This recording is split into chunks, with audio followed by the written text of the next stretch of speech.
This week in Jamaica Now, star witness gives damning testimony at the Vybz Kartel murder trial. Jamaica and Trinidad to hold talks on immigration issues. Survey finds that most Jamaicans support the decriminalization of ganja.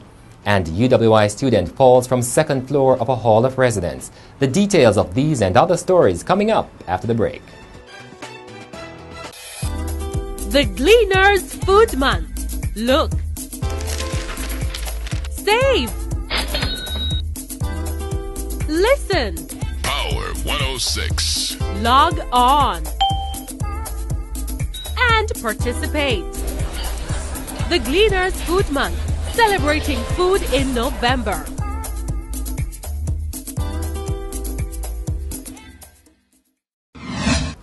I'm Damian Mitchell, and this is Jamaica Now. The Home Circuit Court last week heard damning testimony from the key prosecution witness at the Vybz Kartel murder trial. The witness testified that he and the deceased, Clive Lizard Williams, were attacked at Kartel's house on August 16, 2011 because they could not account for 2 missing guns. He also testified that Kartel and another co-accused, Sean Campbell, alias Sean Storm, made attempts to have him leave Jamaica because they did not want anyone to question him about what happened. Kartel, Andre St. John, Shane Williams, Kyra Jones, and entertainer Sean Storm are charged with the murder of Clive Lizard Williams. Officials of the governments of Jamaica and Trinidad and Tobago are to meet this week to discuss worrying immigration issues. Jamaica's Foreign Affairs and Trade Minister, A.J. Nicholson, says the administration is concerned about the recent trend of Jamaicans being denied entry to the Twin Island Republic. Trinidad has maintained that 13 Jamaicans were justifiably denied entry last week because they did not meet immigration requirements. But Jamaicans have been calling for a boycott of Trinidadian products to protest against the treatment of their fellow men in the Twin Island Republic. And a school teacher has launched the call for the boycott on social media. In response, @Hayden Dunn tweeted, "This boycott of TNT goods is merely economic envy. They don't boycott American, UK, or Canadian goods when they return Jamaicans." And @GD Stewart 375 said, "Stand for something or fall for nothing." The leader of government business in the Senate, A.J. Nicholson, has warned the newest opposition senators that there are consequences should they participate in plans that could compromise their oaths to uphold the Constitution of Jamaica. Jamaica College principal Ruel Reid and businessman Nigel Clark were sworn in on Thursday. They replaced Arthur Williams and Dr. Christopher Tufton, whose resignations were announced on November 15 after opposition leader Andrew Holness submitted to the Governor-General their pre-signed, undated resignation letters. The resignation letters were reportedly crafted in the event of an opposition senator siding with the government on a vote to replace the Privy Council with the Caribbean Court of Justice.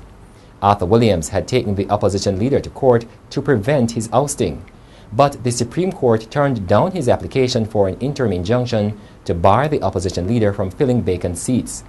However, the court said there are serious constitutional issues which needed to be settled. A preliminary hearing has been set for January 10, 2014 for the parties to appear in chambers. Jamaica Labour Party councillors in the Clarendon Parish Council say they will be exploring more options to remove the chairman and mayor of Maypen, C.N. Barneswell.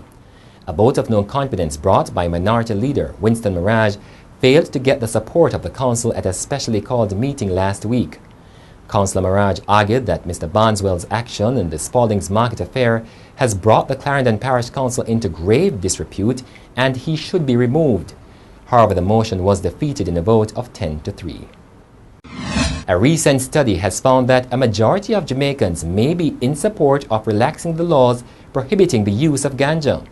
The study, which was conducted by pollster Don Anderson, reveals that 55% of those interviewed felt that the laws criminalizing marijuana should be relaxed. Anderson notes that 55% of the respondents also believed that marijuana should be commercialized.